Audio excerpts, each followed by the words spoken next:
Un sabbat de mai 1863, à Battle Creek, Michigan, une famille pénétra timidement dans la tente où se trouvait Ellen G. White et où se tenaient des réunions sous la tente.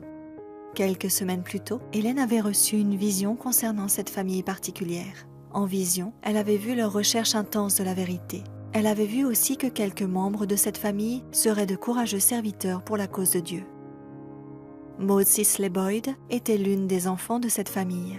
À l'âge de 16 ans, elle travaillait déjà dans l'atelier de composition de la maison d'édition de notre église.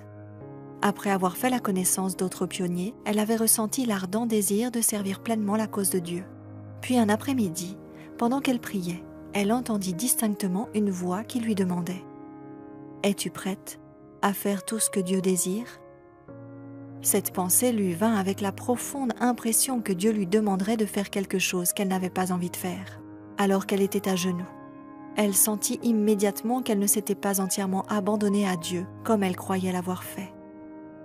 Il lui sembla qu'elle ne pouvait pas prononcer ces mots « Oui, Seigneur, je ferai tout ce que tu me demanderas. » Maud pria et pleura, mais ne trouva aucun soulagement dans sa certitude d'être damnée. Finalement, aux alentours de minuit, elle fit cette confession. « Ô Seigneur Jésus, je t'aime, oui je t'aime, mais je ne peux pas m'abandonner complètement à toi par mes propres forces. Cher Jésus, je voudrais que tu le fasses pour moi. » Immédiatement, elle se sentit en paix.